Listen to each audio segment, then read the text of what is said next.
Luego, todos a una sola voz. 1, 2, 3, ya.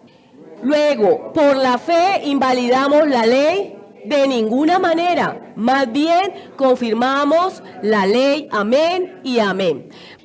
Nosotros, ustedes saben, porque aquí lo hemos estado comentando esporádicamente, ustedes saben, iglesia, que los pastores estamos estudiando la palabra de Dios desde el pensamiento hebreo.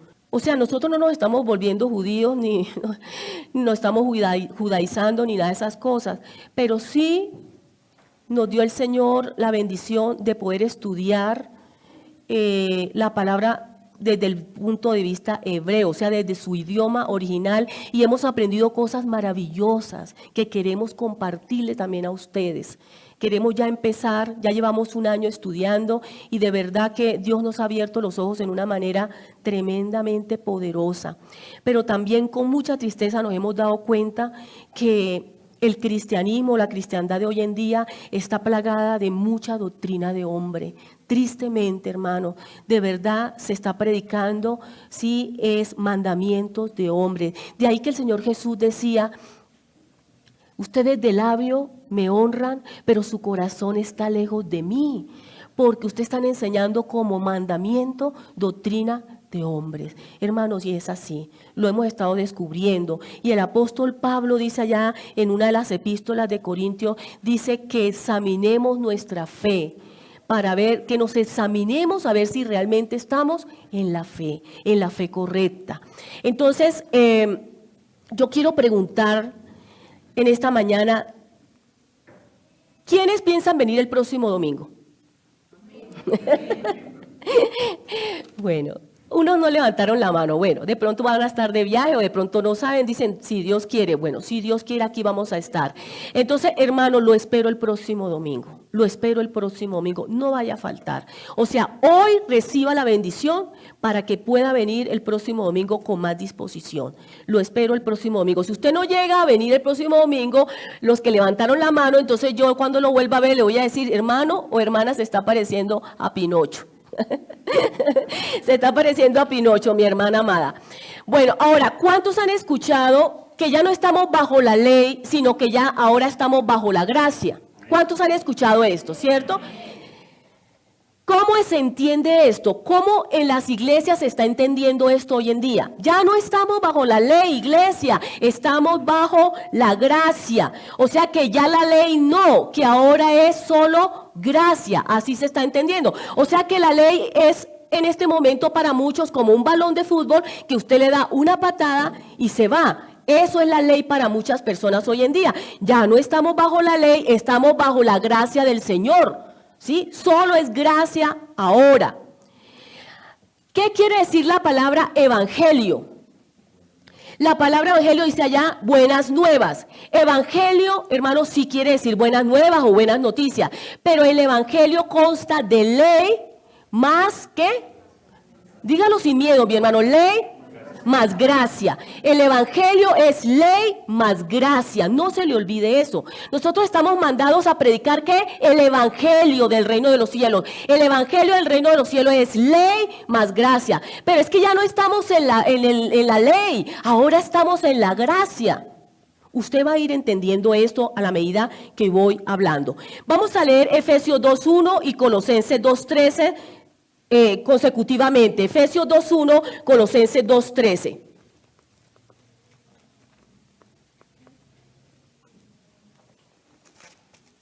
Efesios 2:1 y Colosenses, de una vez busquemos Colosenses para Colosenses 2:13. Glorifícate, Señor amado. Efesios 2:1 dice, si usted lo tiene, lea conmigo, por favor. Dice, Él os dio vida a vosotros cuando estabais muertos en vuestros delitos y pecados. Él os dio vida a vosotros cuando estabais muertos en vuestros delitos y pecado. Y dice Colosenses 2:13, y a vosotros, estando muertos en pecados y en la incircuncisión de vuestra carne, os dio vida juntamente con Él. O sea, con Cristo tenemos vida. Perdonando, sí, sigan, perdonando todos los pecados. Vuelvo a leer. Y a vosotros, estando muertos en pecados y en la incircuncisión de vuestra carne, os dio vida juntamente con él, perdonando todos los pecados. Entonces, ¿qué dice la ley? Me vuelves a colocar, Joel. ¿Qué dice la ley? La ley dice que estábamos muertos en delitos y pecados. ¿Qué dice la gracia? La gracia dice que aunque estábamos muertos, Él nos dio vida juntamente con Cristo. Entonces la ley dice, están muertos. La gracia dice, hay vida. La ley dice, están condenados. Están destituidos de la gloria de Dios. Están separados de Dios, pero la gracia dice, hay reconciliación con Dios por medio del Señor Jesucristo.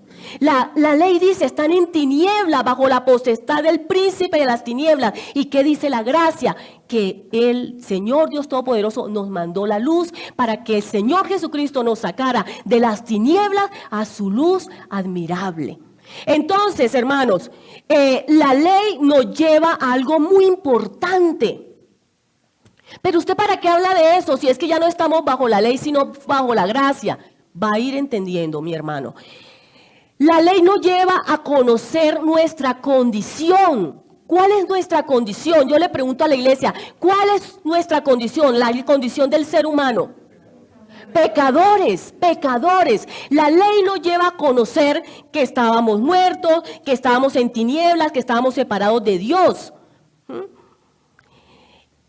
Entonces nos muestra nuestra suciedad, nuestra naturaleza pecaminosa, ¿sí? Nuestro estado caído. Eso hace la ley. ¿Pero para qué? Para algo importante, hermanos.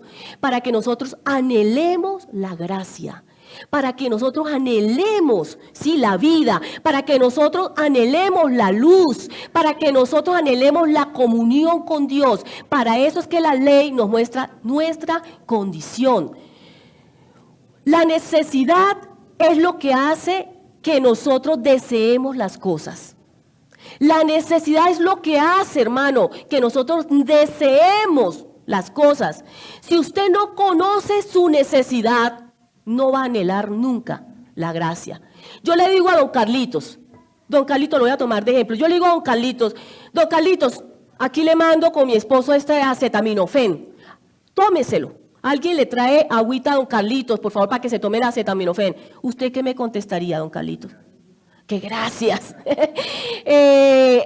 Andrés, si yo le mando el acetaminofén, ya, esa es la respuesta de don Carlitos. Yo le mando el acetaminofén a usted qué, tómeselo, le digo yo, ¿y usted qué dice?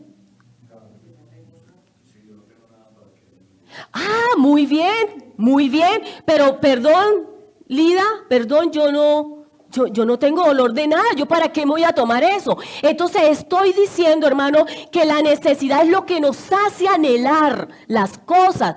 Una vez me levanté en la madrugada, no sé qué horas eran, con un dolor tremendo de cabeza. Me puse a buscar una pastilla, un acetaminofén, un Dolex, cualquier cosa que me quitara el dolor y no había nada, hermanos. ¿Cuánto anhelaba yo una pastilla en ese momento? Entonces la condición suya se la muestra ¿quién? La ley. La ley para que usted que anhele al Señor Jesucristo, para que anhele la salvación, para que anhele la vida, para que anhele la luz, para que anhele la verdad. Pero es que ya no estamos bajo la ley, estamos bajo la gracia. La ley fue un ayo, hermanos, sabemos que es un ayo, ¿cierto? Un ayo es un guía, es un guía. La ley fue nuestro ayo, ¿para qué? Para llevarnos a Cristo. O sea, si no hubiera sido por la ley, nosotros no hubiéramos podido ir hacia Jesucristo, hacia la salvación. Si la ley no nos hubiera dicho que estábamos perdidos y muertos en nuestros delitos y pecados, no hubiéramos deseado la gracia jamás. La ley es un ayo. El ayo era un esclavo que se ocupaba de custodiar al niño, de llevarlo a la escuela, de vigilar su conducta y aún de castigarlo. Eso hacía un ayo. Miremos Gálatas 3, 23 al 25.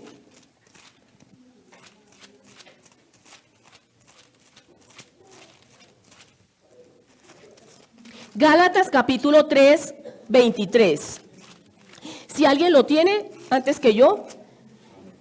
Bueno, vamos a leer, dice el 23. Escuche bien, hermano, vamos leyendo con entendimiento. Dice el 23, pero antes que llegara la fe, estábamos confinados bajo la ley, o sea, era el ayo, encerrados para aquella fe que iba a ser revelada. De manera que la ley ha sido nuestro guía, nuestro ayo para llevarnos a Cristo, a fin de que fuéramos justificados por la fe. Pero ahora que ha venido la fe, ya no estamos bajo un guía o bajo un ayo. Entonces por eso se toma esta palabra del apóstol Pablo para decir, ¿sí ve? Que ya no estamos bajo la ley, que ya no necesitamos un ayo. Pero el apóstol Pablo aquí no está hablando del valor educativo de la ley. Escuche, hermano, estoy en la introducción de la predicación, así es que no se la pierda, porque si no, no va a entender. El apóstol Pablo aquí en estos versículos no está hablando del valor educativo de la ley. Él no está diciendo la ley ya no sirve para nada. La ley ya no educa, la ley ya no capacita, la ley ya no instruye. El apóstol Pablo no está diciendo eso. No está hablando del valor educativo, está hablando de la incapacidad de la ley de hacerlo a usted y hacerme a mí salva. ¿Sí? ¿Estamos entendiendo, hermano? Eso es lo que está diciendo ahí. Analice esos 3 versículos, hermano, y usted va a entender. Que él está hablando es de la incapacidad de la ley de salvarlo a usted, de darle vida espiritual a usted. La ley entonces, hermano, nos llevó a Cristo. Y ahora necesitamos la ley ¿para qué? Para llevar a otras personas ¿a quién? A Cristo. Usted necesita la ley, yo necesito la ley para poder predicar el evangelio, porque ya usted lo vio que evangelio es ley más gracia. Entonces ya no estamos bajo la ley, sino estamos bajo la gracia, siguen diciendo muchos. Entonces, ¿por qué usan la ley para predicar el evangelio? La ley nos lleva a Cristo, listo, y nos ayuda a llevar a otras personas a Cristo, número 1. Número 2, la ley nos ayuda en esta nueva vida que estamos ahora en Cristo Jesús. Miremos 2 palabras en hebreo, una palabra que en hebreo tiene 2 connotaciones, es la palabra vida. Vamos a mirarla aquí en pantalla. La palabra vida en hebreo tiene la connotación número 1 es salvar, sanar, vivificar, revivir, avivar, otorgar, infundir. Eso es vida en hebreo. Pero está la otra parte. La otra parte dice que vida es conservar, criar, guardar, mantener, preservar. Si usted analiza esas 2 connotaciones de la palabra vida en hebreo, usted se da cuenta que no son lo mismo. No son lo mismo. Usted no tiene que hacer absolutamente nada, hermano, para salvarse. Absolutamente nada. Porque el Señor nos sanó, el Señor nos salvó, el Señor nos vivificó, el Señor nos revivió, estábamos muertos en delitos y pecados, el Señor otorgó vida, verdad, salvación, vida eterna. ¿Infundió qué? Todo lo que Él nos ha infundido, paz, gozo, amor, todo, hermanos. O sea, usted no tuvo que hacer nada, todo lo hizo Él para salvarlo. Pero usted tiene que hacerlo todo, iglesia, para guardar, mantener, preservar, criar y conservar la vida que Él ya le dio a usted. ¿Estamos entendiendo, verdad, mi hermano? Necesitamos la ley de Dios, la palabra de Dios, para guardar, conservar y preservar lo que Él, con todo el amor, sin merecerlo, nos dio en bandeja de oro, iglesia. Necesitamos todo. Pero ya no estamos bajo la ley. Usted necesita la palabra de Dios para que usted pueda mantener esa vida, mi hermano. Necesitamos que esa ley ya no esté en 2 tablas de piedra, esculpida ahí afuera externamente, sino que ahora la ley de Dios, el mandamiento del Señor se esculpa en su mente y en su corazón. El Señor Jesucristo fue la ley hecha vida. ¿Usted sabía eso, mi hermano? Nosotros decimos, el Señor Jesucristo fue la palabra hecha vida. Pero ¿cuál palabra? ¿Cuál palabra? Ya usted lo va a ir mirando en el transcurso de la predicación. ¿Cuál palabra fue hecha vida? Jesús, Yeshua, nuestro Señor, fue la Torá, la palabra de Dios hecha carne en esta tierra. Ya lo va a entender por qué le estoy diciendo esto. Si Él fue la palabra de Dios hecha carne, la ley de Dios hecha carne, el mandamiento de Dios hecha carne, usted y yo necesitamos también mostrar esa palabra con toda nuestra manera de vivir. Necesitamos mostrarla, mi hermano. La palabra no puede estar escrita aquí. La palabra ya tiene que estar escrita acá, entendiéndola y metida en el corazón, viviéndola, amándola. Los soldados, cuando dicen a discreción, ¿qué hacen? Cuando les mandan, que hay un militar. ¿Qué hacen, hermano, cuando usted dice a discreción o usted no? Cuando se le dice así, ¿qué hacen, hermano? ¿Cuál es la actitud de ellos? Abrir las piernas, ¿cierto? Abrir las piernas. Esa acción que le da al cuerpo. Cuando usted abre las piernas, esa acción que le fortaleza, firmeza, estabilidad, ¿cierto? Eso es lo que hace. Pues quiero decirle que las dos piernas del evangelio se llama una ley y otra se llama gracia. No es lo mismo que usted se pare en la ley, o sea, en una sola pierna, o que usted se pare en otra pierna que se llama gracia. No es lo mismo que usted se pare en las dos, porque las dos le van a usted a dar firmeza en su vida de fe. ¿Estamos entendiendo, verdad, mi hermano amado? Dos piernas tiene el evangelio del reino de los cielos, ley más gracia. Pero resulta que el evangelio se ha convertido en solo ley para algunos o en solo gracia para otros. Si el evangelio solo es ley, entonces se convierte las personas en legalistas o las congregaciones en legalistas. Y de ahí que nosotros vemos personas que congregaciones donde la mujer no se maquilla, la mujer no se pinta el cabello, la mujer no se lo corta, la mujer no se pone pantalón, etcétera, etcétera. Igual para los hombres. Yo conozco una congregación donde los hombres no pueden ir con camisetas polo ni nada de esas cosas a la iglesia. Tienen que ir con camisa, manga larga. ¿Sí? Entonces legalismo porque están parados en una sola pierna. Pero entonces pasamos al otro extremo. Todos los extremos son malos, hermano. Por eso es que el Señor siempre quiere que seamos equilibrados. Tenemos que ser equilibrados en todo. Viene la otra parte, la gracia, entonces se convierte en libertinaje.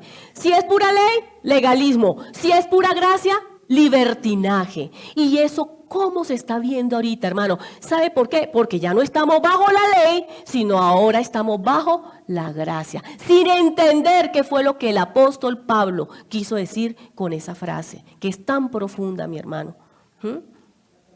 Entonces, vemos ahorita en las iglesias que ya la ley no, ¿cierto? Vemos iglesias donde los pastores haciéndose cirugías plásticas, mujeres y hombres, donde entra en la alabanza el género musical de la champeta, de merengue, de la salsa, y entonces eso ya no se danza, hermano, sino que ahora es mover el esqueleto, mover la carne, mi hermano. Yo estuve en un congreso hace un tiempo atrás y llegó un conjunto vallenato y el primero que salió a bailar fue el pastor de la congregación con la pastora invitada de otro país. Se agarraron y empezaron a mover el esqueleto, mi hermano, a bailar, pero hermanos, bailar como cuando uno baila en el mundo.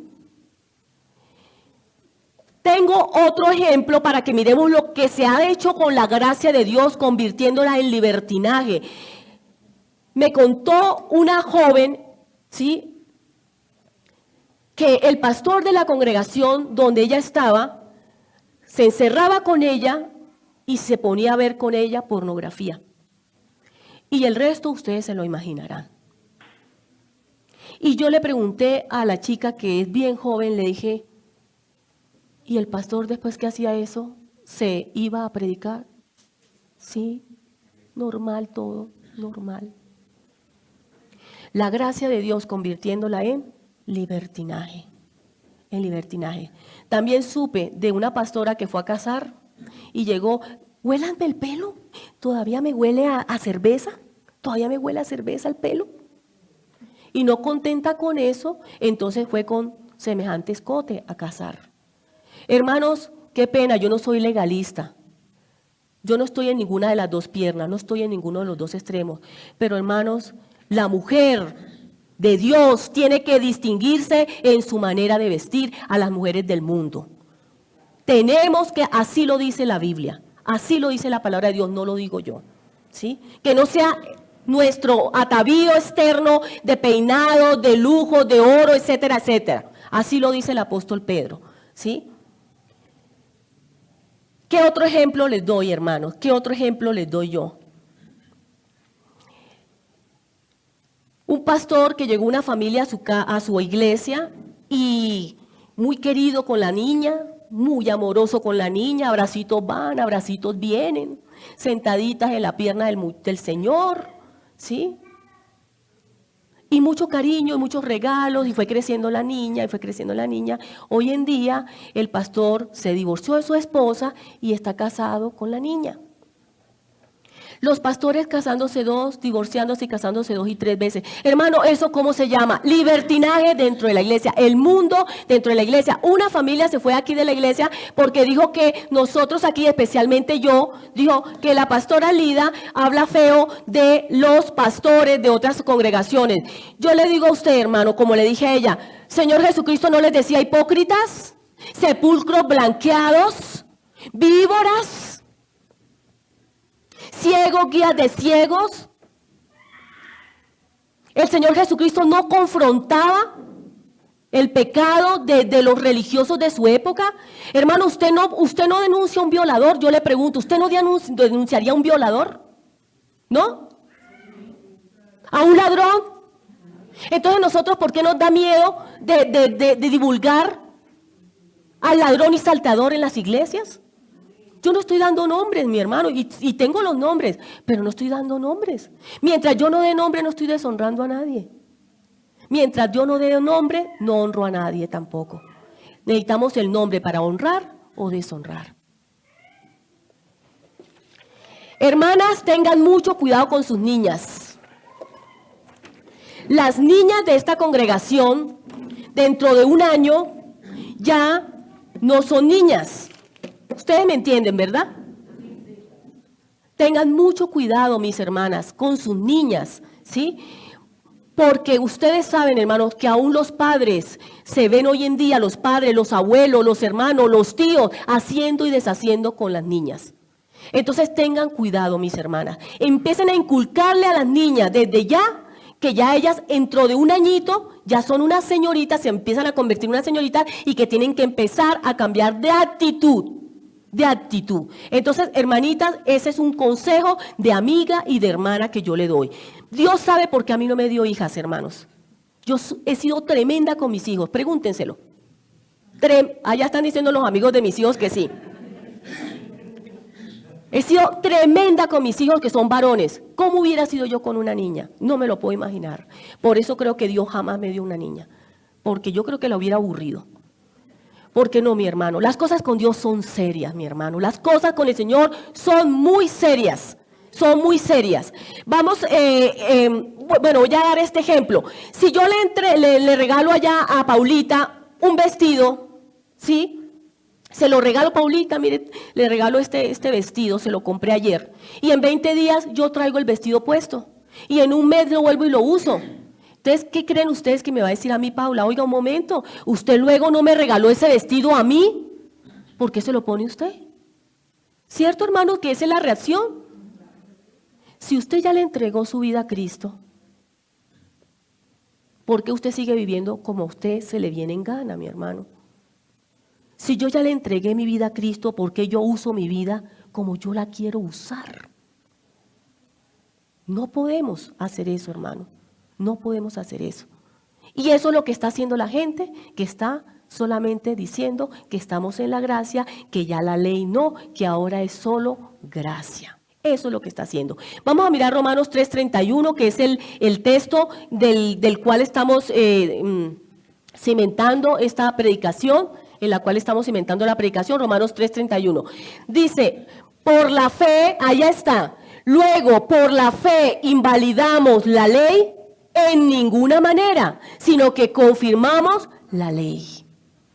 Repítalo, luego por la fe invalidamos la ley, dijo el apóstol Pablo, de ninguna manera, sino que confirmamos la ley.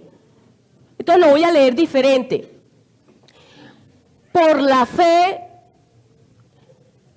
invalidamos las obras? ¿Por la gracia invalidamos la ley? ¿Por la fe invalidamos las obras? De ninguna manera, mi hermano, de ninguna manera. Voy a centrarme, por favor, colóqueme Joel, Evangelio, Ley más Gracia. La otra, ahí. Evangelio, Ley más Gracias. Entonces Pablo estaría diciendo, por la fe invalidamos las obras. Por la gracia invalidamos la ley. Eso es lo que está diciendo el apóstol Pablo. De ninguna manera, iglesia, de ninguna manera. Vamos a centrarnos en la palabra fe. La palabra fe en hebreo es emuná, que es acción, que es obediencia. La palabra fe está ligada con la obediencia. Está relacionada estrechamente con la obediencia, con la acción. Santiago 2, 14 al 18, leámoslo. Santiago 2, 14 al 18. ¿Ya lo tenemos, hermanos? Santiago 2, 14 al 18. Hermanos míos, ¿de qué aprovechará si alguno dice que tiene fe y no tiene obras? ¿Por la fe podrá la fe salvarlo? Si un hermano o una hermana están desnudos y tienen necesidad del mantenimiento de cada día, y alguno de vosotros le dice, id en paz, calentados y saciados, pero no les dais las cosas que son necesarias para el cuerpo, ¿de qué aprovecha? Así también la fe, si no tiene obras, está completamente muerta. Pero alguno dirá, tú tienes fe y yo tengo obra. Muéstrame tu fe sin tus obras y yo te mostraré mi fe por mis obras. ¿Qué es lo que nos quiere decir aquí Santiago, el libro de Santiago? ¿Qué lo quiere decir acá? Que la fe sin obras es muerta. Dice, la fe usted la muestra por sus obras. Lo que usted está creyendo lo muestra por su forma de actuar. Lucas capítulo 7, que fue el pasaje que tomé para hablarle a la hermana Clara, para orar por ella. Lucas capítulo 7 dice que en casa de un tal Simón el fariseo hubo una reunión con Jesús, una cena. Y estando el Señor Jesús allí en casa de Simón, dice que apareció una mujer y dice que pecadora. Y dice que la mujer se tiró a los pies de Jesús y que empezó a llorar y a llorar. ¿Y cómo sería el llanto de esa mujer, hermanos, que dice que le alcanzó a lavar los pies con sus lágrimas al Señor Jesucristo? Y dice que empezó con sus cabellos a secarle los pies y que empezó a besarlo y a besarle sus pies, y que finalmente lo que hizo que fue, lo ungió, ¿cierto? Con perfume sus pies. Entonces los que estaban ahí dijeron, oiga, este disque profeta, si fuera profeta ya supiera quién le está haciendo eso en sus pies, una pecadora. Y entonces el Señor Jesús les dice, mire, como el Señor Jesús conocía todas las cosas, le dijo, mire, ustedes, yo entré y no me dieron agua para lavarme, no me dieron beso, no me ungieron. Eran las mínimas reglas de cortesía a un huésped en esa época. Pero esta mujer, desde que yo llegué, no ha hecho sino lavarme los pies con sus lágrimas, besarme los pies y ungírmelos con perfume.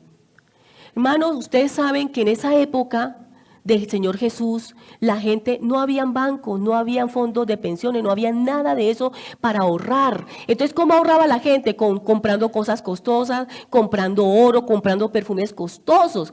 Y entonces esta mujer ahí era vertiéndole toda la vida al Señor Jesucristo, le estaba entregando la vida. ¿Usted por qué dice que le está entregando la vida? Hermano, se postró a los pies, sumisión, sometimiento, humillación. Besó, amor. Y por último, hermano, derramó todo lo que tenía. Las mujeres, en este caso esta mujer prostituta, tenían ese perfume, todo lo que había ganado con su prostitución, ¿cierto? O sea, todo su pasado, lo tenía ahí, invertido. Tenía todo lo que estaba ganando en el presente y todo lo que ella estaba guardando para su futuro cuando fuera una ancianita. Entonces, ¿qué estaba haciendo? Estaba entregando todo. ¿Estaba entregando qué? Su vida. Estaba entregando su vida al Señor. Entonces el Señor le dijo a ellos, eso que ella está haciendo, esas obras que ella está haciendo, están mostrándome a mí su fe, que ella está creyendo en mí. Sus obras me muestran ¿qué? Su fe. Por eso le dijo el Señor, sus muchos pecados, les dijo a ellos, sus muchos pecados les son perdonados. Por tu fe te ha salvado, le dijo. Pero ¿cuál fe? ¿Acaso ella dijo, yo creo que tú eres Jesús, el Hijo de Dios, el Salvador, el Mesías? ¿Ella le dijo así? No. ¿Qué fue lo que mostró la fe? Las obras, las obras. Entonces, hermano, le digo esto, que ya se lo he dicho en muchas predicaciones. Nuestras obras no nos justifican delante de Dios, o sea, no nos sirven para salvarnos. Nuestras obras no nos justifican delante de Dios, pero sí muestra al hombre o al mundo que hemos sido justificados por Dios. No nos salva, pero sí nos justifican delante de los hombres. El Señor le dijo, mire, ella sí realmente ha creído en mí, por sus obras, por su fruto, lo conoceréis. Qué bueno, hermano, cuando a usted le dicen, ¿cierto que usted es cristiano? Sí, porque es que se nota. ¿Cierto que usted es cristiana? Yo sí sabía que en usted había algo diferente. Qué bonito cuando nos dice así. ¿Qué es lo que habla? Las obras que hacemos, cómo nos comportamos. Pero qué triste cuando dice, ¿y eso que es cristiana? ¿Y eso que es cristiano? Hermanos, esta mujer no dijo que creía en Jesús. Esta mujer mostró con sus obras que creía en Jesús. Nosotros, iglesia, somos salvos no por decir que creemos en Jesús, sino por mostrar con nuestras obras que nosotros realmente hemos creído. La fe, mi hermano, no es una aceptación intelectual de la verdad. La fe no es una aceptación intelectual de la verdad. No es un conocimiento intelectual, no es un sentimiento bonito por allá que hace cosquillas dentro de nosotros. No, la fe es acción. La fe es obedecer. Por eso yo no entiendo, hermanos, de verdad yo no entiendo, o no entendemos los pastores de aquí de esta iglesia, cómo es que hay mucha gente allá que dice que está creyendo en Jesús, pero no se bautiza. Eso no lo entendemos todavía, no hemos podido entender esa fe, qué clase de fe es, porque la fe es acción, la fe es obediencia y la fe se muestra con las obras, mis hermanos, con las obras, con nuestra manera de vivir. ¿Cómo mostró Abraham la fe? Por sus obras. El Señor le dijo a Abraham, dentro de un año Sara tendrá un hijo. Y Sara se rió, porque yo imagino que Sara dijo, pero ¿de dónde? Si este hombre ya va a cumplir 100 años, ¿de dónde? ¿Cierto? Pero el Señor hizo el milagro, o el prodigio, no sé cómo llamar a eso. Unos ancianos tuvieron un hijo.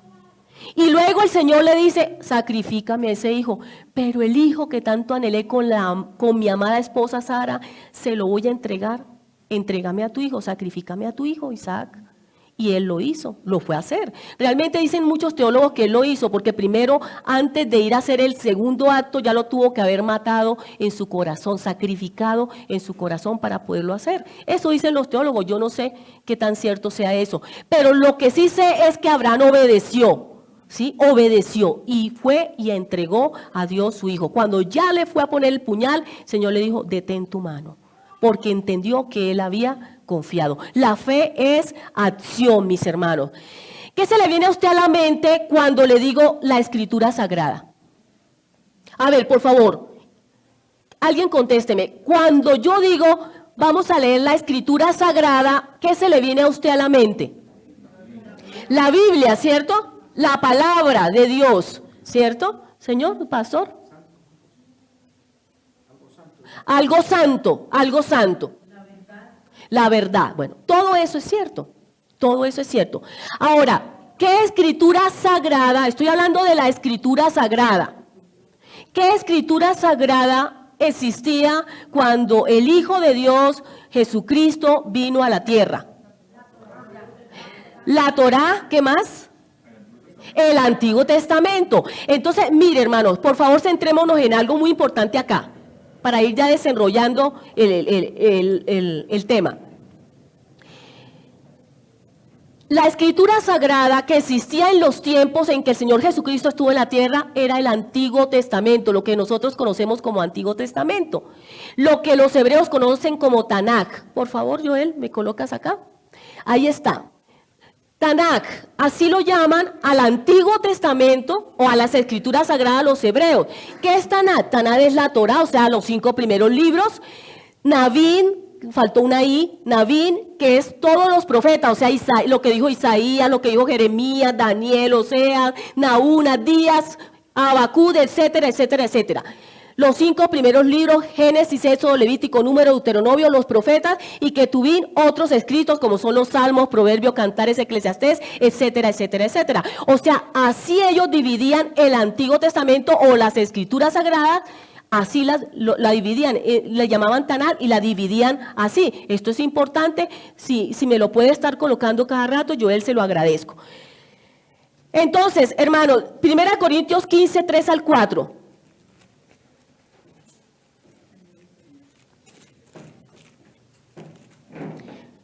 Tres al 4.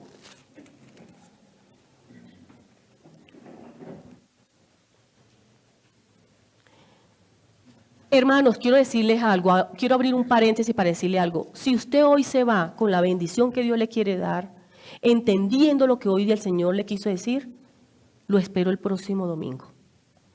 Porque hoy es un abreboca de lo que el Señor ha hecho sentir, nos ha hecho sentir a los pastores. Lo espero el próximo domingo. No falte el próximo domingo, hermano. El tema de hoy es una abreboca. Por eso, hermano, necesito que usted lo entienda perfectamente en esta mañana. Primera de Corintios 15, 3 y 4. ¿Qué dice? ¿Alguien lo quiere leer? Bueno, lo tengo ya. Primeramente os he enseñado, decía el apóstol Pablo, lo que asimismo recibí, que Cristo murió por nuestros pecados, ¿conforme a qué? Conforme a Tanaj. A las escrituras o conforme al Antiguo Testamento, es lo mismo. Dice que fue sepultado y que resucitó al tercer día, ¿conforme a qué? Tanaj, Sagradas Escrituras o Antiguo Testamento. Y se le apareció a Cefas y bueno, hasta ahí. Entonces, ¿qué estamos viendo ahí? Que toda la palabra de Dios, la Escritura Sagrada, Antiguo Testamento, Torá, toda la Escritura Sagrada se cumplió ¿en quién? En Yeshua. En Jesucristo nuestro Señor y Salvador. Porque ¿qué escritura existía en ese momento? ¿Cuál, hermano? No, el Nuevo Testamento. Y empezamos a hacer una división de la Biblia cuando el Señor nos está mandando a hacer división de la Biblia, de su palabra, de sus escrituras. La Biblia es una sola, la palabra de Dios es una sola, mi hermano. Entonces dice Juan 1:1, que usted ya se lo sabe, que en el principio era la palabra, que la palabra estaba con Dios y que la palabra era Dios. Y dice el versículo 14, y aquella palabra se hizo carne y habitó entre nosotros, y vimos su gloria, gloria como el unigénito del Padre, lleno de gracia y de verdad. ¿De qué palabra se estaba hablando ahí? De la escritura, mi hermano, de la escritura sagrada, de Tanaj.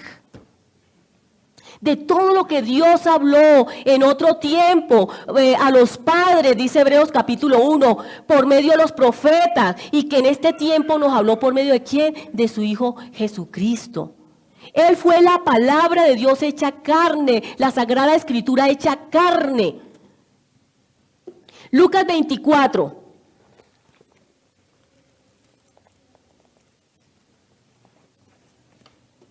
Ya había muerto, ya había resucitado el Señor cuando se le aparece a dos que iban camino a Emaús. Y mire lo que pasó, versículo 25, Lucas 24, versículo 25 al 27. ¿Ya lo tenemos, hermanos? Dice, entonces él le dijo, insensatos y tardos de corazón para creer todo lo que los profetas han dicho. ¿No era necesario que el Cristo padeciera estas cosas y que entrara en su gloria? Y comenzando, póngame por favor yo el Tanaj, y comenzando desde Moisés, o sea la ley, los primeros 5 libros, y siguiendo por todos los profetas, Navín, les declaró en todas las escrituras lo que de él decían. Y mire el versículo 44, hermano, dice, luego les dijo, estas son las palabras que os hablé estando aún con vosotros, que era necesario que se cumpliera todo lo que está escrito de mí, decía Yeshua, lo que está escrito de mí en la ley, mire acá, o sea, en la Torá, en los profetas, en el Navín y en los salmos, en el Ketubín. O sea, ¿qué fue lo que se cumplió cuando él vino? La escritura sagrada. Sí, hermano, ¿me estoy haciendo entender? Eso fue lo que se cumplió, la escritura sagrada. No existía otra, hermano, no existía otra. Pero es que ya no estamos bajo la ley. Quíteme eso, Joel, por favor, quítemelo. Quítelo, hijo. Ya no estamos bajo la ley. Ahora estamos bajo la gracia. Por eso es el libertinaje. Estamos peor que en la época de Sodoma y de Gomorra. Y el Señor Jesús dijo que en los últimos tiempos eso era lo que íbamos a ver. Sodomitas por todos lados, mujer con mujer, hombre con hombre, divorcios, casamientos por acá, vulgaridad, pornografía, cantidad de cosas. Hermano, estamos peor que Sodoma y que Gomorra. Porque es que ya no estamos bajo la ley. Por favor, no predique eso. Yeshua fue la palabra de Dios hecha vida. Fue la palabra de Dios, es la palabra de Dios hecha vida. La escritura dijo que vendría un Mesías. ¿Vino un Mesías? Yo mismo vendré y lo salvaré. Isaías 35. Estaría con nosotros en la tierra. Emmanuel, Dios con nosotros. ¿Estuvo en nosotros en la tierra? Sí. ¿Nacería de una virgen? ¿Nació una virgen? Sí. ¿Nació en Belén? La estrella de Belén. Isaías 53 nos describió perfectamente cómo iba a ser su sufrimiento y cómo iba a morir. Dice que por su llaga fuimos curados, que como cordero fue llevado al matadero, que enmudeció, que no abrió su boca, mas él fue herido por nuestras rebeliones, molido por nuestros pecados, por darnos la paz cayó sobre él el castigo, por su llaga fuimos nosotros curados. Dice que quedó convertido en una llaga, que fue molido, hermano, por nosotros. El sufrimiento, el Señor Jesucristo lo mostró el profeta Isaías 700 años antes de que ocurriera la situación.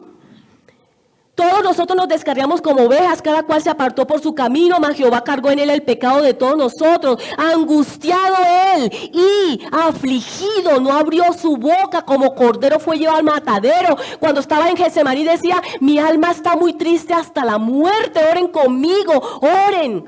Y gemía y dice que su sudor era como gotas de sangre, hermano, porque estaba afligido y entristecido a gran manera. Cuando usted está entristecido a gran manera, se vuelve como cuando yo conocí a Clarita, un esqueleto andante.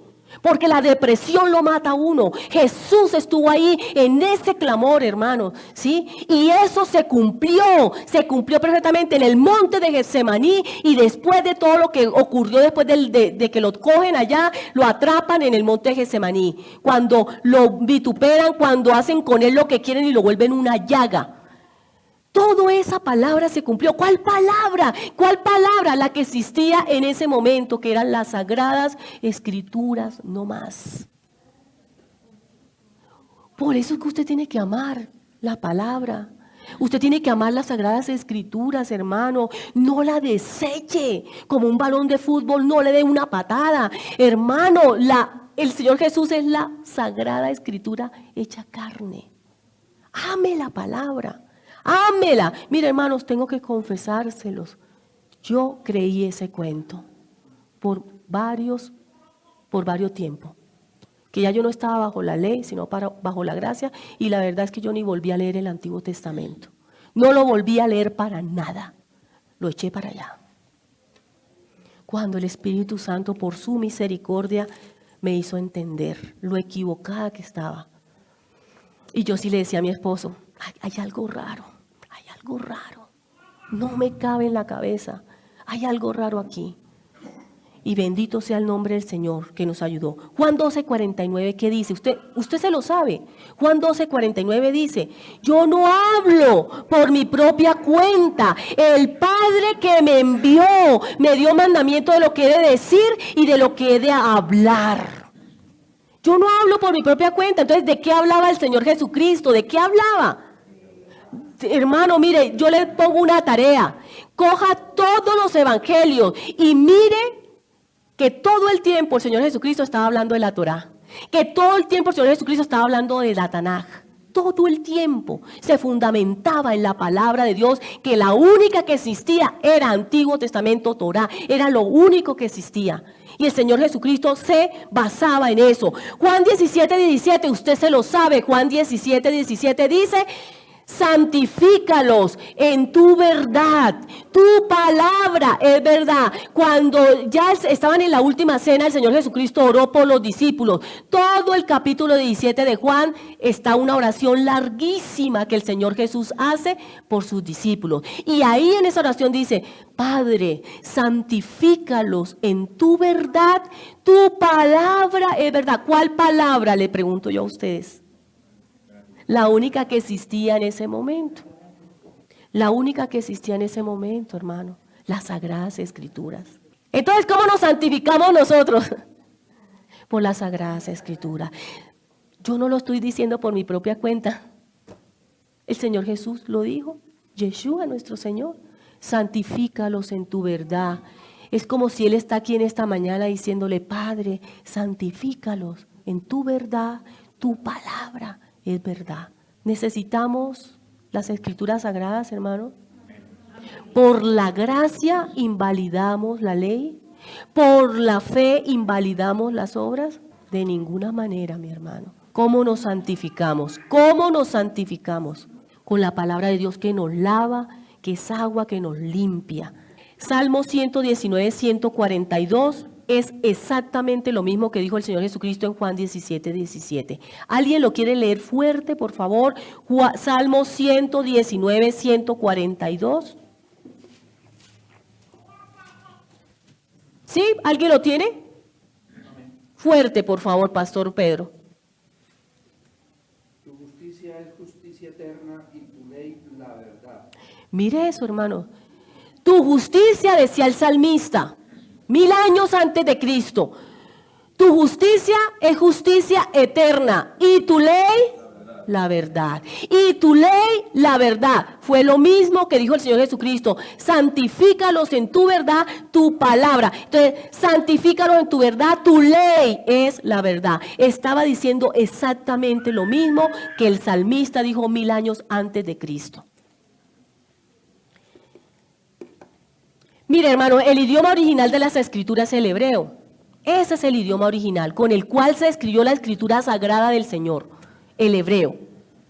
Y todo el Nuevo Testamento está fundamentado en el hebreo, aunque se escribió en griego. Joel, colócame, mire, el Nuevo Testamento es la revelación del Antiguo Testamento. El Nuevo Testamento es la revelación. ¿Quién nos reveló el Antiguo Testamento? ¿Quién nos reveló el Antiguo Testamento, hermanos? La luz del mundo. Cuando todo está en oscuridad, no vemos nada. Por eso tuvo que venir la luz del mundo, que es Yeshua, nuestro Señor, para mostrarnos, revelarnos toda la palabra que ya estaba escrita desde el Antiguo Testamento, que ya estaba ya la Escritura Sagrada. La luz de Jesús, la luz de la verdad, nos alumbró, nos reveló todo el Antiguo Testamento. El Nuevo Testamento es la revelación del Antiguo Testamento. El Antiguo Testamento es el Nuevo Testamento codificado. Es así de sencillo, mis hermanos. O sea, codificado que no ha sido revelado. Es así de sencillo. Y entonces, ¿por qué nosotros menospreciamos la ley? ¿Por qué nosotros menospreciamos ya el mandamiento? Eso es para allá. Eso es Antiguo Testamento. A mí no me hable de Antiguo Testamento. Uy, hermano, tengamos mucho cuidado a partir de hoy, porque usted hasta aquí de pronto no entendía, no conocía, pero a partir de hoy ya usted conoce. A partir de hoy ya usted conoce. Tengamos mucho cuidado. Amemos la palabra, amémosla. ¿Cuál es el gran mandamiento de la ley? Marcos 12, 29 a 31. Por favor, leámoslo. No lo sabemos, pero vamos a leerlo con la palabra. Marcos. Mi alma te alaba, Señor. Marcos 12, 29. Esta clase de predicaciones a mucha gente no le gusta, porque son hartas para muchas personas. Menos mal que aquí no, de verdad, aquí no, porque aquí están acostumbrados. Porque les gusta son las predicaciones de ponerlo a uno a saltar y a gritar y a mover la carne y a muchas cosas, ¿sí? Eso es lo que le gusta al mundo y a la gente, mi hermano. Esta clase de palabra no. ¿Estaba qué? Marcos 12:29 dice: Jesús le respondió, el primero de todos, miremos desde el 28. Acercándose uno de los escribas que los había oído discutir y sabía que le había respondido bien, le preguntó, ¿cuál es el primer mandamiento de todos? Jesús le respondió, el primero de todos los mandamientos es, oye Israel, el Señor nuestro Dios, el Señor uno es, y amarás al Señor tu Dios con todo tu corazón, con toda tu alma, con toda tu mente, con todas tus fuerzas. Este es el principal mandamiento, y el segundo es semejante, amarás a tu prójimo como a ti mismo. No hay otro mandamiento mayor que estos. El mandamiento de la ley, o sea que el mandamiento de la ley sigue vigente, mi hermano, sigue vigente para nosotros. ¿Cómo amó Jesús a Dios? ¿Cómo lo amó?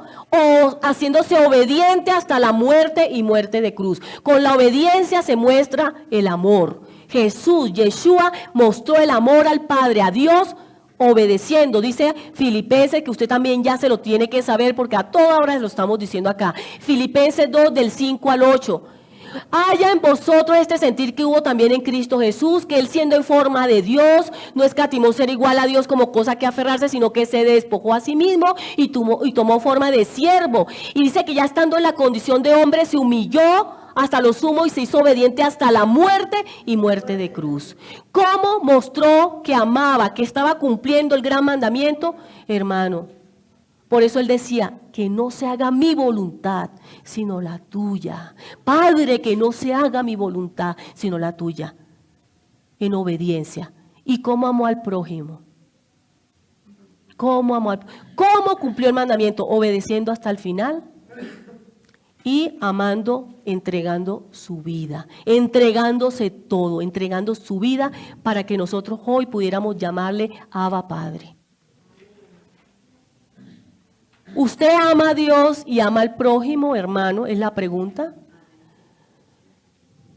¿Usted está cumpliendo el gran mandamiento de la ley? No, porque es que eso es ley. Usted está cumpliendo el gran mandamiento de la ley. Usted ama a Dios, usted obedece la palabra. Usted ama al prójimo, usted da la vida por ese prójimo. Yo hace muchos años atrás visitaba una familia bastante necesitada, pobre. Y yo sacaba, hermano, aún de lo que no tenía para llevarles el pan, la leche, a veces los huevos, a veces les llevaba una libra de carne, a veces les llevaba 4 muslitos, así lo que yo podía. Sacaba de aún de lo que no tenía y les llevaba para que me dejaran predicarles el evangelio. Y ellos me recibían con todo el amor, pero yo creo que ellos no me recibían tanto por esto, hermano. ¿Sí? Ellos me recibían porque necesitaban el mercadito. Pero yo les digo una cosa, lo hacía con todo el amor. Porque tenemos que entender algo, hermano. Yo sé que usted corre y usted suple la necesidad de su prójimo. Yo sé que es así. Yo sé que si usted sabe que se necesita, usted lleva. Y eso está muy bien. Esas son las obras que debemos nosotros también hacer. Pero hay una obra mayor. Él entregó la vida por nosotros. Tenemos que entregar la vida. Hay una necesidad mayor que es la espiritual. Usted lo sabe. La papa, la yuca, el café que usted le lleve, al otro día ya no existe. O está en el estómago o está en la letrina. Pero ¿qué es lo que permanece para siempre, hermano? La palabra del Dios viviente. Esa es la que permanece para siempre. Entonces usted sí, coja las obras como el gancho para usted poder llevar la obra más grande y más poderosa, que es darle vida al que está muerto en delitos y pecados. Esa es la mayor obra que tenemos que hacer. Porque tampoco vaya a hacer lo contrario. No, yo ¿por qué le voy a llevar pan, yuca y plátano? Si es que yo voy a lo que voy. Voy a darle la vida espiritual. No, hermanos, no. Por eso estoy diciendo tenemos que ser equilibrados. ¿Cómo voy yo a llevarle la vida espiritual a una persona que también necesita comer? ¿Ve? Usted ama a Dios y ama a su prójimo. Usted está dispuesto a dar aún de lo que no tiene, hermano, por llevarle la vida espiritual a una persona. Que así sea en el nombre poderoso de nuestro Señor Jesucristo. Se toma muy a la ligera la palabra de Dios. ¿Por qué, hermano? Por lo que he venido diciendo desde que empecé a predicar, porque ya no estamos bajo la ley, sino estamos bajo la gracia. Se está tomando a la ligera. Romanos 6:14, colócalo, Joel. Ahí está. Porque el pecado no se enseñoreará de vosotros, pues no estáis bajo la ley, sino bajo la gracia. Mire, ahí está. Pero la gente solamente toma la segunda parte. Estamos acostumbrados a coger los versículos y como mutilarlos, ¿no? Por ejemplo, hay un versículo que en Santiago que la gente se lo sabe, pero solamente la segunda parte. Resistid al diablo y huirá de vosotros. Resistid al diablo y huirá de vosotros. ¿Y la primera parte? Someteos pues a Dios. Usted para poder resistir al diablo tiene que someterse primero a Dios. Aquí hay una persona que me tiene feliz. Estoy fascinada con lo que Dios está haciendo en esa persona, porque esa persona me está mostrando que está sometiéndose a Dios y entonces está pudiendo resistir al diablo. Señor lo está ayudando porque él se está sometiendo a Dios. Entonces está pudiendo con la fuerza del Señor, pudiendo resistir al diablo. Si usted no se somete a Dios, no puede resistir al diablo. Entonces, ¿qué dice la gente? Ya no estamos bajo la ley, sino bajo la gracia. Mire todo lo que se comen, hermano. Mire lo que se comen de aquí para arriba. Cuando Pablo dice, el apóstol Pablo dice que ya no estamos bajo la ley, sino bajo la gracia, le está diciendo a usted y me está diciendo a mí es que ya el pecado no se puede señorear en nosotros. Cuando dice que no estamos bajo la ley, sino bajo la gracia, está hablando, hermanos, es que ya no estamos bajo la maldición de la ley, que es diferente. Ay, ¿usted cómo sabe eso? Porque hay que leer todas las cartas paulinas para poder entender. Mira, hermanos, algo que tiene usted que aprender es que usted tiene que mirar el contexto histórico, el contexto cultural y el contexto social de la Biblia, de los pasajes bíblicos, para que usted no le dé una interpretación torcida a la palabra. Entonces el apóstol Pablo está diciendo, ya no estamos bajo la maldición de la ley. ¿Cuál era la maldición de la ley? Que si usted no la cumplía, moría. Esa es la maldición de la ley. Ya no estamos bajo esa maldición. O sea, ya no es por obras para que nadie se gloríe. Ya nosotros no tenemos que cumplir la ley para ser salvos. Ya no tenemos que hacer eso. Ya no estamos bajo esa maldición, ¿sí? Pero sí estamos bajo su jurisdicción. Los abogados entienden perfectamente este término. Yo no lo entiendo casi como lo entenderán ellos, pero sé que cuando se dice que no estamos bajo la maldición de la ley, pero sí bajo la jurisdicción, es que tenemos que cumplirla. ¿Es así, Glorita y hermano Tiberio, o estoy equivocada? Cuando estamos, Jorge, decimos que estamos bajo la jurisdicción de la ley, es que tenemos que cumplirla, ¿verdad, hermano? Que tenemos que someternos a esa ley, ¿cierto, mi hermano? ¿Sí? Bueno, yo sé que ellos podían explicar esto perfecto, ¿verdad? Pero yo solamente sé eso, hermano, que cuando yo estoy bajo la jurisdicción de una ley, es que tengo que someterme y cumplir esa ley. Ya no estamos bajo la maldición de la ley. O sea, mi hermanos, que ahora usted ya no cumple la ley para salvarse. Ahora usted cumple la ley porque usted es salvo. ¿Sí ve la diferencia? Cumplir la ley para ser salvo es distinto a cumplir la ley porque soy salvo. Entonces, hermano, porque ya el pecado no se enseñorea de mí, ¿verdad? Yo puedo cumplir la ley porque ya el pecado, estoy cumpliendo la ley porque el pecado ya no se enseñorea de mí, ¿sí? Estoy cumpliendo por eso la ley, ya no se enseñorea de mí. Mire, le voy a poner un ejemplo para ser más clara. Cuando Kevin, mi hijo, cuando desde niño él todo lo botaba, le daba un jugo, lo botaba, lo regaba, le daba café, lo regaba, todo el tiempo regaba. Bueno, cuando era niño yo no le decía nada, pues yo cogía y limpiaba. Pero ya tenía 6, 7 años y lo mismo. Entonces ya yo llegué a un momento en que yo empecé, fue regáñelo. No sé, no me acuerdo si le pegué, no sé si yo le pegaba, si de pronto le pegaba o algo, no sé. Pero lo regañaba y me ponía furiosa. Porque decía, hijo, pero ¿cómo es posible que? Y a veces, hermano, les confieso, no había más jugo. Porque ustedes no saben la tremenda dificultad que nosotros vivimos por mucho tiempo, económica. Y entonces, claro, me daba rabia no tanto porque lo botara, sino porque no había más para darle. Entonces me ponía así y lo regañaron. Y entre más lo regañaba, más lo hacía. Y más lo hacía, y más lo hacía. Hasta que llegó un momento en que yo dije, papi, tranquilo, vamos a orar. Vamos a orar, mi amor, vamos a reprender, vamos a pedirle a Papito Dios. Y oramos ahí en la mesa del comedor. Y después él se le trató otra vez de regar. Se le regó un poquito y se asustó todo, ¿no? Yo le dije, mi amor, tranquilo, ya nosotros oramos, ya le pedimos a Papito Dios, entonces tranquilo. Fui, cogí y limpié y nunca más volvió el niño a botarme nada. No sé si ahora después de casado lo hace, toca preguntarle a Milena. Milena, ¿sí? ¿Lo hace? Hermanos, ¿qué le quiero decir con esto? Que el tener que cumplir la ley para salvarnos fortalecía la ley, el pecado. Saber que tengo que cumplirla, que él decía, no puedo regar, mi mamá se va a poner brava, mi mamá me va a pegar. Entonces, entre más decía así, más rápido lo hacía. El tener que cumplir la ley para salvarnos era lo que hacía que se fortaleciera el pecado. Pero ¿sabe qué hizo la gracia? Lo empezó a debilitar.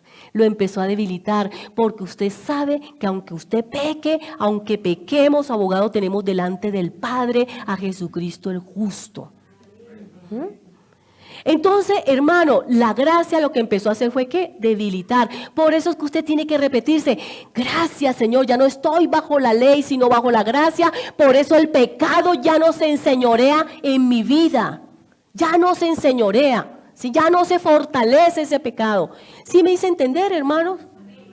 Ya no estamos bajo la maldición. La cumplimos porque somos salvos, porque queremos agradarlo, porque somos hijos de Dios, porque somos apartados para Dios, porque somos santos. Por eso cumplimos la ley. Porque ya no está en tablas de piedra, sino están dentro de nuestra mente y de nuestros corazones.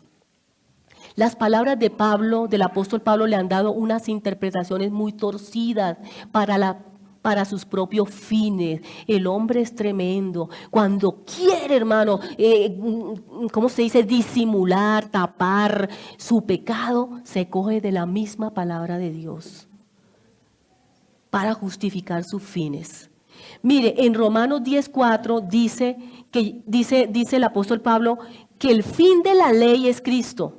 Ah, ¿sí ve? ¿Usted por qué está predicando eso? Si es que el fin de la ley es Cristo. Cuando ya vino Cristo, ya caducó la ley.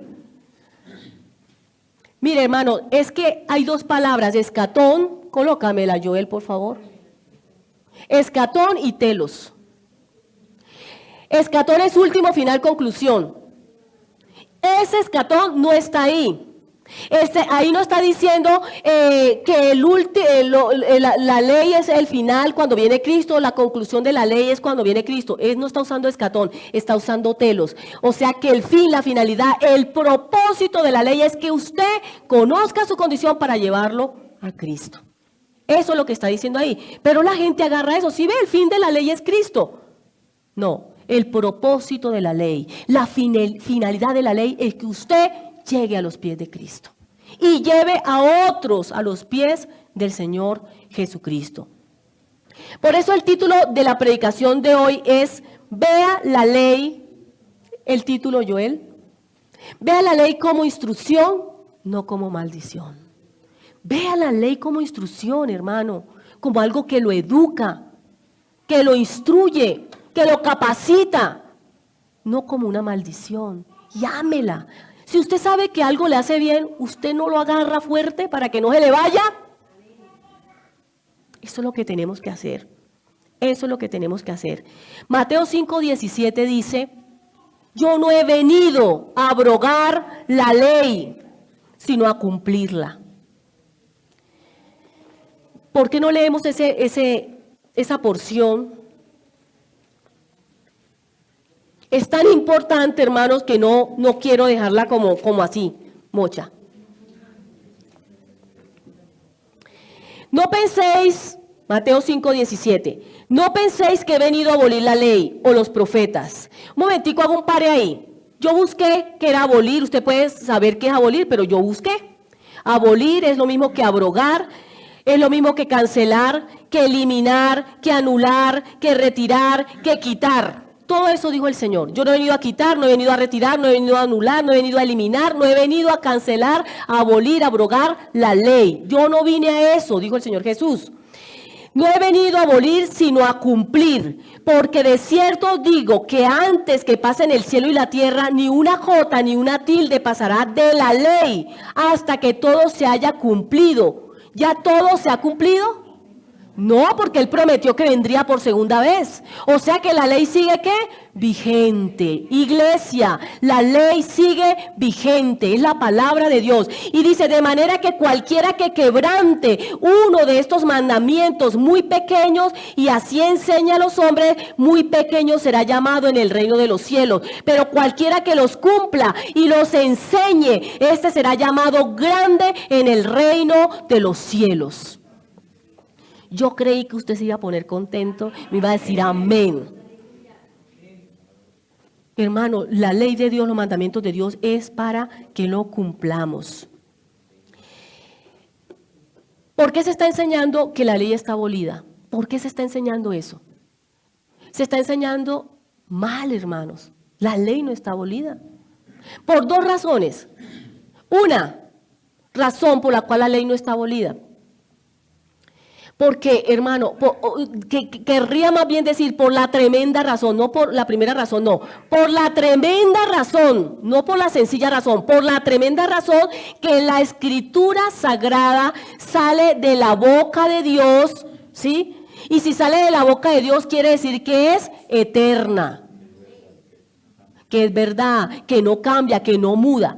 Entonces, número uno, ¿por qué la ley no ha sido abolida? Porque salió de la boca de Dios, porque es palabra de Dios y la palabra de Dios es eterna. Isaías 40 versículo 8 dice, séquese la hierba, marchítese la flor, mas la palabra del Dios nuestro permanece para siempre. Y Marcos 13:31 dice, el cielo y la tierra pasarán, pero mis palabras no pasarán. Yo le pregunto, ¿ya el cielo y la tierra pasaron?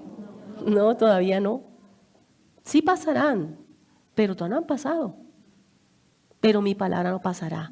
¿Por qué no se puede abolir la ley? Porque la ley es eterna, porque sale de la boca de Dios. Romanos 7:12. ¿Alguien lo puede leer, por favor, un momentico? Romanos 7:12. No se preocupe que ya estoy acabando. 7:12.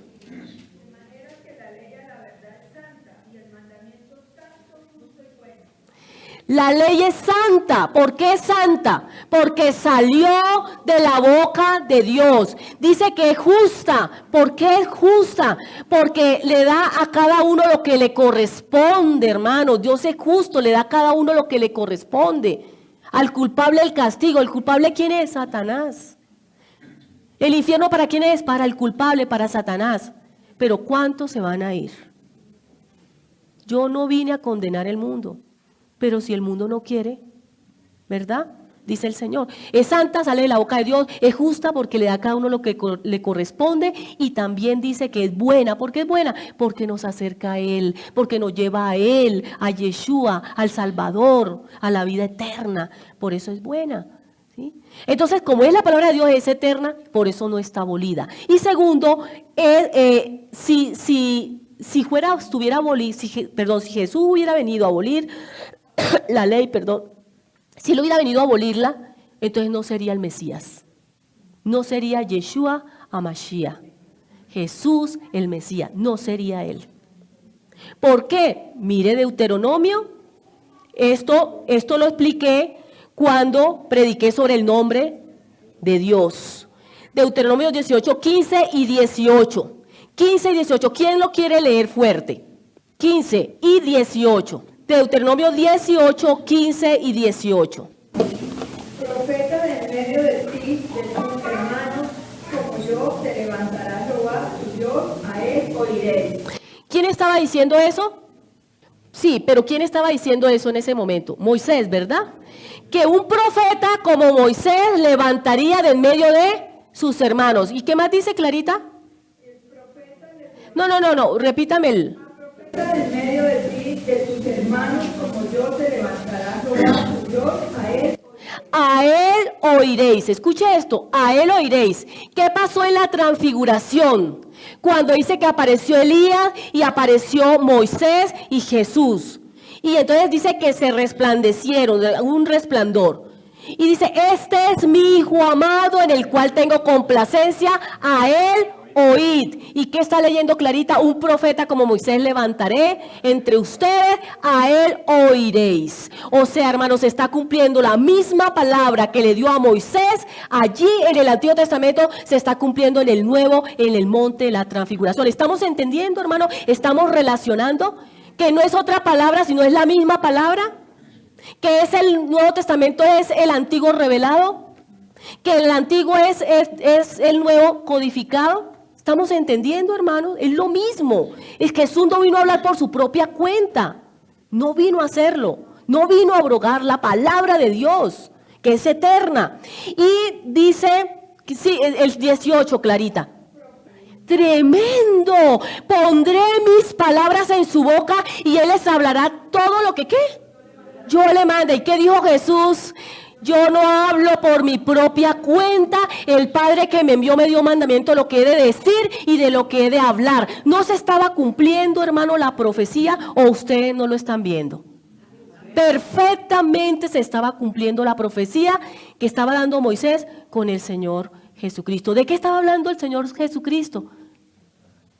De la palabra de Dios, del Antiguo Testamento, que es eterno, hermano. La palabra de Dios es eterna. ¿Qué hacían los profetas? ¿Por qué voy a meter aquí que qué hacían los profetas? Porque es que acuérdense que el Señor Jesús fue rey, profeta y sacerdote. Rey de reyes, Señor de señores, profeta y sacerdote. Él es el gran sumo sacerdote que traspasó los cielos y está sentado a la diestra del Padre. Y entonces aquí dice que un profeta como Moisés le levantaré, porque el Señor Jesús vino también como profeta. ¿Qué hacían los profetas? Hablaban del futuro, de las cosas venideras. ¿No hizo eso Jesús? ¿Qué habló? Las señales antes del fin. Que vendría por segunda vez, que estaríamos como Sodoma y Gomorra. Habló como un profeta. Amonestaban al pueblo por sus malos caminos. No los amonestó: hipócritas, sepulcro blanqueado, mentirosos, arrepiéntanse. ¿No lo hizo él como profeta? Advertía de los juicios de Dios.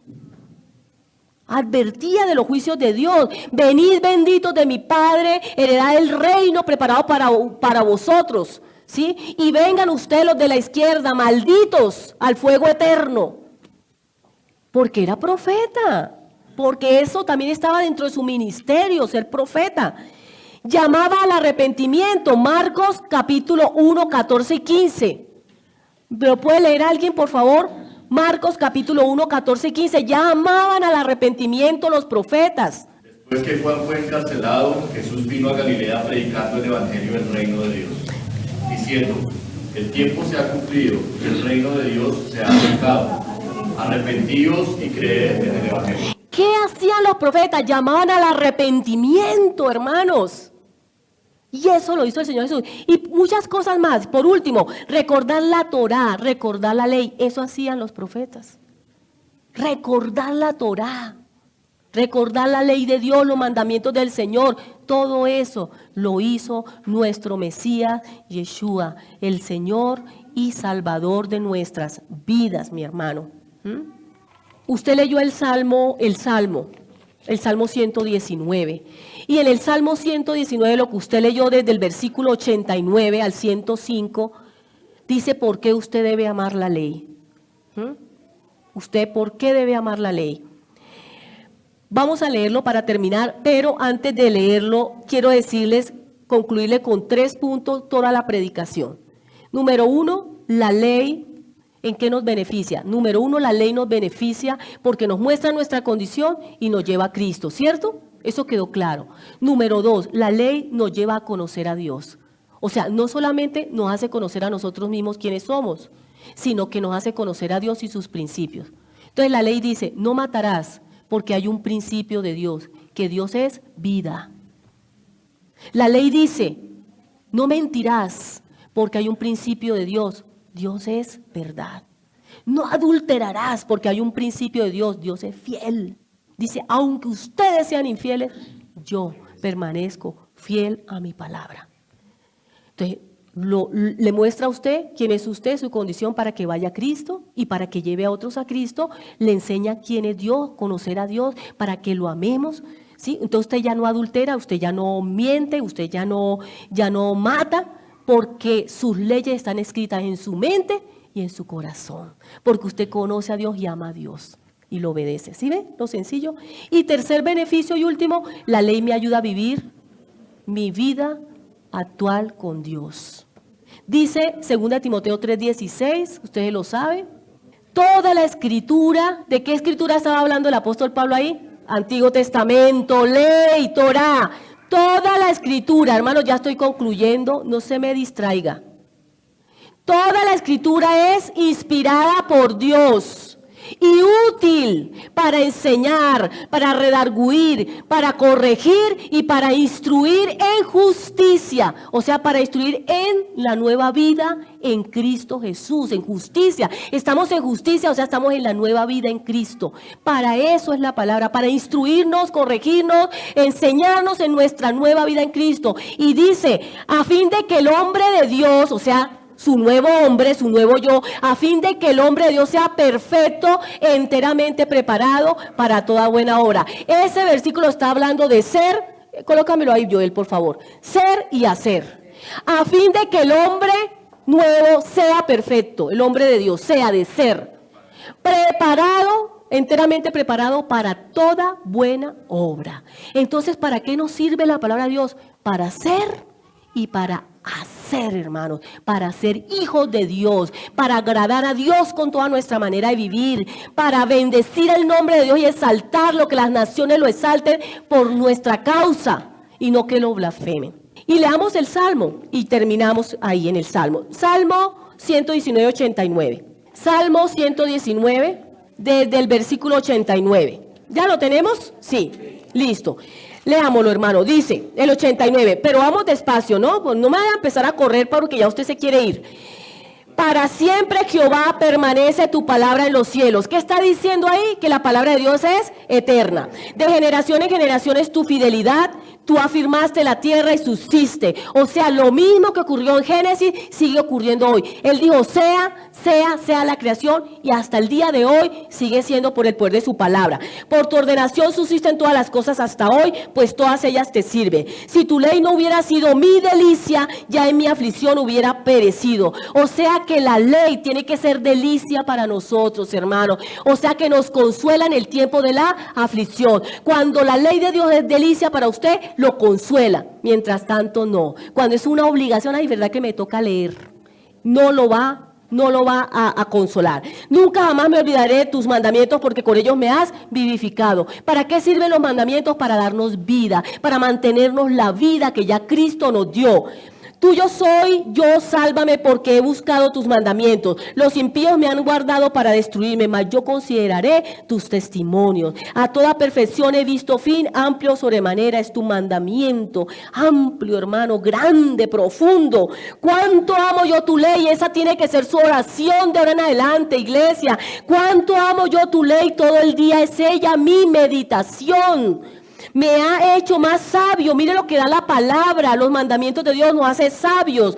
Me ha hecho más sabio que mis enemigos con tus mandamientos, porque siempre están conmigo. Más que todos mis enseñadores he entendido, porque tus testimonios son mi meditación. Más que los viejos he entendido, da entendimiento, porque he guardado tus mandamientos. Usted necesita entendimiento y sabiduría, hermano. Deleítese en la palabra de Dios. De todo mal camino contuve mis pies para guardar guardar tu palabra, me hace libre del mal, me guarda mis pies de resbalar. No me aparté de tus juicios porque tú me enseñaste. Cuán dulces son a mi paladar tus palabras, más que la miel a mi boca. Hermano, es pan de vida, es alimento espiritual el mandamiento de Dios. De tus mandamientos he adquirido inteligencia, por tanto he aborrecido todo camino de mentira.